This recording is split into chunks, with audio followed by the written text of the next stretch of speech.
Mateus capítulo 8, versos 14 a 17. Entrando Jesus na casa de Pedro, viu a sogra deste de cama com febre. Tomando-a pela mão, a febre a deixou e ela se levantou e começou a servi-lo. Ao anoitecer foram trazidos a ele muitos endemoniados e ele expulsou os espíritos com uma palavra e curou todos os doentes. E assim se cumpriu o que fora dito pelo profeta Isaías: Ele tomou sobre si as nossas enfermidades e sobre si levou as nossas doenças. Eu não sei quantos de vocês estão fazendo a leitura dos evangelhos conforme proposto na escola dominical. Eu estou fazendo e eu confesso, irmãos, que não há como fazer essa leitura sem você começar a refletir muitas coisas sobre a vida de Jesus. E eu fiz muitas anotações, já estamos aí entrando no livro de Lucas, mas eu já fiz um monte de anotações aqui em Mateus e Marcos, sobre coisas que me despertaram a atenção, coisas que me fazem arder o coração e desejar pregar e compartilhar essas coisas com outras pessoas. Eu espero que os irmãos estejam fazendo a leitura também. Creio que vai ser muito proveitoso e vai levá-los à reflexão, principalmente sobre a pessoa de Cristo. Meus irmãos, eu creio que conhecer a Cristo é a melhor e maior tarefa de todo cristão. Isso é que resolve todos os nossos problemas. Não há nada que não possa ser resolvido ou entendido ou consolado ou repartido, senão à luz do conhecimento do nosso Salvador e Redentor Jesus Cristo. Ele é a verdade de Deus. Sempre que alguém estava com um problema no Novo Testamento, vinha conhecer a Cristo, esse problema se transformava numa grande bênção. Nós vemos, por outro lado, pessoas que eram desconhecidas ou que desconheciam o Evangelho, e há sempre a mesma constatação de Cristo: vocês não me conhecem. É dito também no capítulo 7, de que no final, nos últimos dias, muitas pessoas até diriam que em teu nome fizemos curas, expulsamos demônios, isso e aquilo, e Jesus diria: nunca vos conheci. Conhecer a Cristo e ser conhecido de Cristo, irmãos, é o maior e melhor presente que nós poderíamos ter na nossa vida cristã, inclusive em relação ao nosso sofrimento. Esse capítulo 8 de Mateus é interessante porque ele vai narrando várias curas. Jesus cura um leproso, a seguir Jesus cura um centurião que demonstra uma fé absurda para nós. Senhor, o Senhor não precisa ir lá em casa curar o meu servo, porque eu sei como é liderar. Se eu digo para os meus servos façam isso, eles fazem. Se o Senhor disser que ele está curado, ele vai estar curado mesmo à distância. E aqui, esse texto que nós lemos, Jesus está curando a sogra de Pedro. Era um fato importante esse, irmãos, porque vejam só que essa cura é narrada pelos 3 evangelhos, Mateus, Marcos e Lucas. Foi alguma coisa notória, historicamente impactante. Lucas registra também, assim como Marcos, a cura da sogra de Pedro. Vamos ver, irmãos, algumas coisas nesse sofrimento daquele lar, e era de fato um grande sofrimento, porque Pedro estava seguindo a Cristo, deixando, quem sabe, ali uma lacuna, uma brecha na sua presença. Quem que poderia cuidar do seu lar? E nós vemos ali então a sogra de Pedro, dentro da casa de Pedro, enferma. Também há de se constatar que naquela época essas coisas eram mais comuns também, as famílias moravam todas juntas, mas ela estava ali, tinha ali um papel importante na ausência de Pedro naquele lar. E a primeira coisa que eu vejo, irmãos, é que Jesus demonstra uma grande compaixão. Por quê? Porque Ele está sempre atento à necessidade das pessoas. Irmãos, que coisa impressionante nós vemos nos evangelhos. Sempre Jesus Cristo está preocupado com as necessidades das pessoas à sua volta, como por exemplo necessidades físicas ao multiplicar os pães por 2 vezes, como por exemplo necessidades ligadas à saúde física, também ligada à saúde. Jesus Cristo, ele cura muitas pessoas. Ele diz aqui o texto que até endemoniados e pessoas doentes eram trazidas por Jesus, a Jesus. É narrado em outros lugares que as pessoas de manhã até de noite vinham trazendo pessoas para que fossem curadas por Jesus. Creio que é impossível termos a noção de quantas pessoas Jesus curou no seu ministério. Vocês têm ideia de quantas pessoas Jesus curou? Hoje em dia nos cultos, muitos cultos por aí, fica 2 horas para se mostrar uma cura, para se fazer uma cura. Jesus Cristo, ele tinha atenção na pessoa curada e nem sequer em si próprio. Ele olhava para a pessoa e muito rapidamente, tranquilamente, dizia: você está curado. Era muito rápido. Quantas pessoas será que Jesus curou durante o seu ministério terreno? No final de João a gente tem um registro interessante. Jesus fez muitas coisas, a tal ponto que se fossem registradas todas as coisas que Jesus fez e falou, nem em todas as bibliotecas do mundo caberiam livros que seriam escritos a respeito. Mas essas coisas que foram escritas para que creiais. Esta é a realidade. Portanto, irmãos, Jesus demonstrou compaixão. Aliás, é interessante a pergunta aqui: por quem Jesus demonstrou compaixão nesse caso? Por quem? Diz o texto que a sogra de Pedro estava ardendo em febre, talvez delirando. Eu estava olhando minha filha chorando aqui no banco, logo no começo do culto, e me bateu aquela pontadinha, sabe? Puxa, que tristeza que é ver o nosso filho chorando, não é? Agora pensa no caso, será que aquela mulher demonstrava atitudes para que Jesus Cristo tivesse compaixão dela? Será que ela estava chorando, pedindo: me ajuda, me ajuda? Eu ouso aqui dizer, irmãos, que óbvio que houve compaixão para com ela, mas eu creio que a maior compaixão de Cristo aqui foi para com Pedro e para com a mãe, para com a esposa de Pedro, filha daquela mulher. A compaixão de Jesus, ela vai além daquilo que somos para atingir as pessoas com quem nos relacionamos. Às vezes a gente pensa assim: não, Jesus Cristo não vai abençoar tal pessoa porque ela não é digna, ou meu pai, ou meu filho, ou meu primo, quem quer que seja, ele não tem Jesus, as obras dele são más, não adianta eu orar por ele. Mas olha que interessante, querido, Deus pode ter compaixão de alguém por sua causa, por ver você sofrendo por causa dessa pessoa. Isso não é maravilhoso? Como o nosso Deus é amoroso e compassivo. Como alguém poderia agir como Ele, nosso Cristo, de poder curar alguém por amor a Pedro? Curava a sua sogra.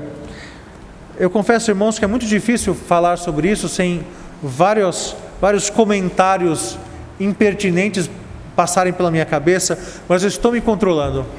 Vamos ver se até o final do culto eu consigo me controlar.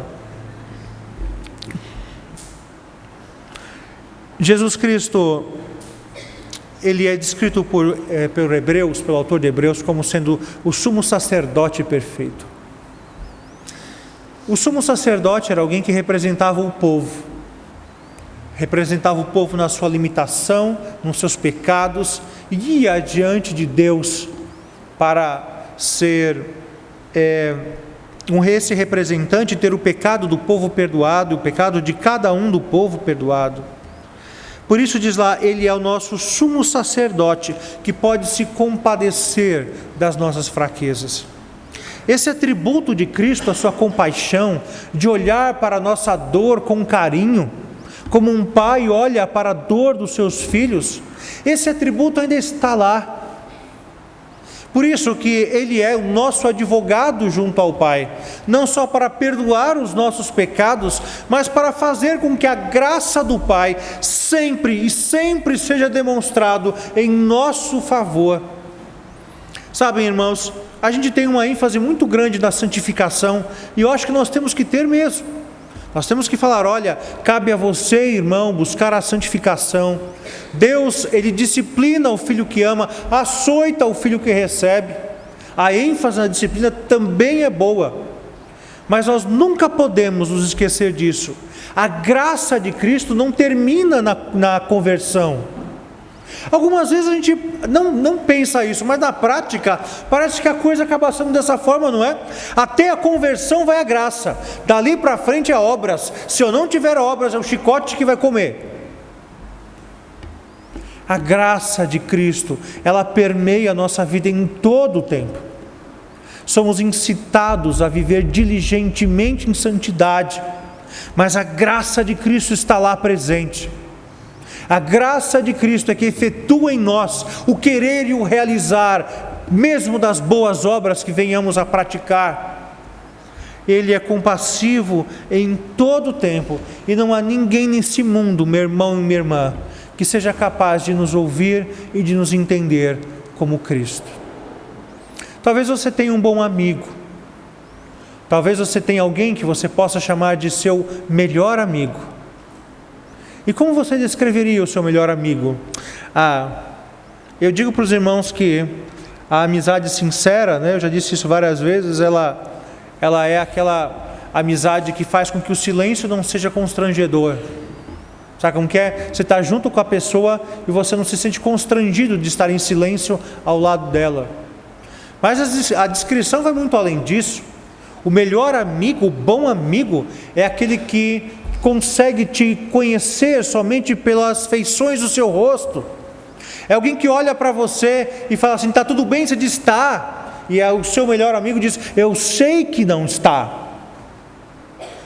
Pode me dizer o que é que está acontecendo, porque eu sei que está acontecendo alguma coisa de errado com você, e eu quero saber.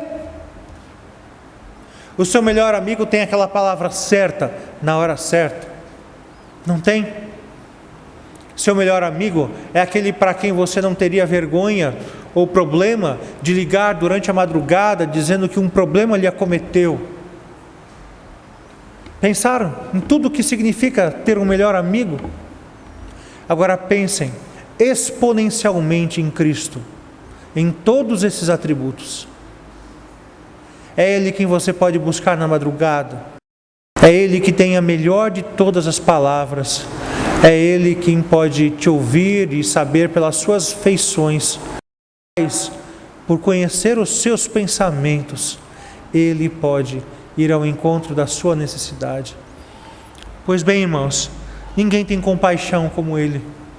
Jesus Cristo teve compaixão de toda a casa de Pedro, da sogra de Pedro, do próprio Pedro, da esposa de Pedro. Mas eu vejo mais aqui, irmãos, que ele então, é dito aqui que ele toma ela pela mão e a febre a deixou. E aqui é interessante, né, que essa palavra aqui é formada por duas palavras que nós conhecemos. Elas são palavras gregas, mas você conhece. Uma delas é piros, de pirético, de quente. E a outra delas é megapiros, ela estava muito quente, não era uma febre comum, era uma baita de uma febre, era alguma coisa assim que, pela constatação das pessoas, era mortal. E Jesus Cristo tem a condição de simplesmente estender a mão, ela fica boa, pega na mão de Cristo, levanta e o serve.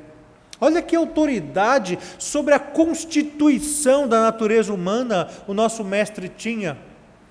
E o mais interessante desse processo é que ele mesmo tinha autoridade sobre a natureza humana e sobre todas elas, inclusive sobre a sua própria, e mesmo assim se deixou morrer e enfermar em nosso lugar, conforme nós já lemos. Há aqui descrito também no versículo 16, que trouxeram a Cristo muitos endemoniados. E nós temos aqui algumas explicações a fazer. Antes disso, uma pergunta. Vocês já viram endemoniado no Antigo Testamento? Curioso, não é? Então você tem até o livro de Malaquias. Até o livro de Malaquias, você já viu algum endemoniado? Aí você tem uma lacuna, 400 anos entre Malaquias e Mateus. E quando chega em Mateus, é endemoniado para tudo quanto é lugar. Onde quer que Jesus andasse e passasse, tropeçava em demônios. O que isso significa? Parece meio óbvio, irmãos, a gente não pensou nisso, ou muitos não pensaram nisso, mas a vinda de Cristo significou a plenitude dos tempos. Nunca houve nenhuma manifestação tão intensa de Deus na natureza humana, no contexto humano, do que na pessoa de Cristo, na encarnação do Verbo divino. E por causa disso, nunca houve uma ação tão intensa de Satanás e suas hordes como na encarnação do Verbo divino. Meio que para fazer uma parelha, meio que para fazer um contraponto, nunca foi tão intensa a ação de Satanás, nem antes e nem depois, como naqueles dias de Cristo. Não estou dizendo com isso de que não há mais possessão demoníaca, eu creio que há sim, mas sinceramente, irmãos, não nessa proporção de que muitas igrejas pregam. Como nós vemos aqui, era a pessoa perdia a autoconsciência, ela não era mais ela, mas era uma possessão, ela era um território do próprio diabo, e ela não sabia mais o que acontecia, o diabo é que tomava decisões no seu lugar. Não era apenas um distúrbio físico ou psíquico, era de natureza espiritual, o que muitas vezes não é o caso em nossos dias, sem duvidar de fato que essas coisas existam. E nisso, irmãos, nós vemos que Jesus tinha então pleno poder e autoridade sobre todas as coisas que podem nos aborrecer e tirar a nossa paz. Olhe na palavra e veja quais as fontes de problemas que nós temos. Eu posso ter problemas financeiros, eu posso ter problemas de doença, eu posso ter problemas de relacionamento, eu posso ser afligido pelo diabo. Em alguma medida, o crente também pode ser afligido pelo diabo. É óbvio que o crente não pode ficar possesso, mas ele pode ser atormentado, ele pode ser, de alguma maneira, ser peneirado pelo diabo, assim como Cristo disse que aconteceria com Pedro. Todos os problemas que você tem, meu irmão, todos, de toda a natureza que seja, Cristo tem autoridade sobre ele. Ele tem autoridade e Ele tem poder para mudar a estrutura, para mudar todo tipo de circunstância que faz com que você seja vítima de um grande sofrimento. Não é à toa que diz a palavra: aquele que pratica o pecado é do diabo, porque o diabo vem pecando desde o princípio. E atenção, para isso o Filho de Deus se manifestou, para destruir as obras do diabo. Pensem, irmãos, essa manifestação ela teve início na primeira vinda, e logo lá Jesus Cristo já destruía as obras do diabo. Jesus e o meu sofrimento, Ele mostra compaixão, Ele tem poder e autoridade, e também Ele revela o seu sacrifício em nosso lugar. O último versículo é uma citação de Isaías 53, Ele tomou sobre si as nossas enfermidades e sobre si levou as nossas doenças. É engraçado, né, que o texto anterior que fala do poder de Cristo é uma exaltação. Ao mesmo tempo em que Cristo entre nós, Ele revelando o seu poder, Ele é exaltado, Ele também é humilhado. E o versículo 17 fala dessa humilhação. Ele cumpria, tomando sobre si todas as nossas enfermidades. Primeiro porque Ele se submeteu a essas enfermidades. Os irmãos sabem disso. Jesus Cristo podia de fato enfermar. A natureza de Cristo, embora sendo Ele sem pecados, mas a natureza de Cristo era herdada de sua mãe, a natureza humana. Ele tinha os cromossomos de Maria. E então, tudo aquilo que se sujeitava à natureza humana, Cristo também estava sujeito. Ele poderia ter dor de barriga, ele poderia ficar doente, ele poderia enfermar, como eu e você podemos.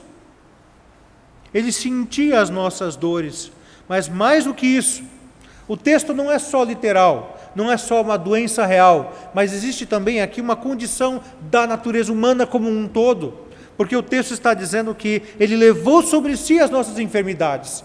E se fosse literal, cada cura que Jesus fizesse, ele então herdava a doença da pessoa que ele curou. Entenderam o que eu quero dizer?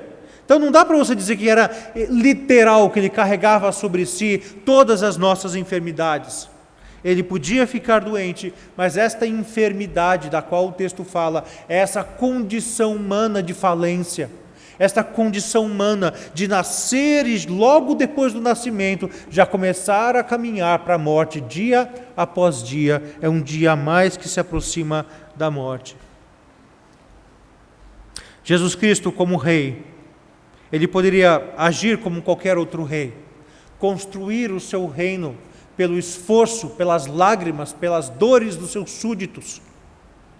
Mas em vez de sugar o seu povo para fazer a sua vontade, como todos os reis fazem, Jesus Cristo foi um rei que foi sugado, morto, moído pelos nossos pecados. É um rei que deu a vida pelos seus súditos, se humilhou pelos seus súditos. Agora, disso tudo, irmãos, além da esperança presente que há em Cristo, como dissemos até aqui, Cristo que se compadece de nós, Cristo que tem autoridade e poder, por isso podemos descansar nessa sua vontade, Cristo que se sacrificou em nosso lugar, não só pelos nossos problemas em particular, mas pela nossa vida como um todo, para que tudo o que somos pudesse ser redimido. Cristo também, Ele nos dá um tira-gosto daquilo que é a eternidade. Sabe quando a sua mãe está lá no fogão preparando a comida? Meu pai odiava que eu fazia isso. Chegava no fogão e botava a colher dentro da panela e deixa eu ver como está. Experimenta um pouco. Essa experimentação antes do prato estar pronto. É mais ou menos isso que a primeira vinda de Cristo significou. Um gosto daquilo que será a eternidade. E pensem nisso, o que é que vai haver na eternidade? Pastor Ediano leu agora há pouco, lá não haverá dor, não haverá problemas, não haverá lágrimas, a presença de Cristo será constante conosco. Tudo o que significou a primeira vinda, irmãos, foi um tira-gosto do que representará a eternidade.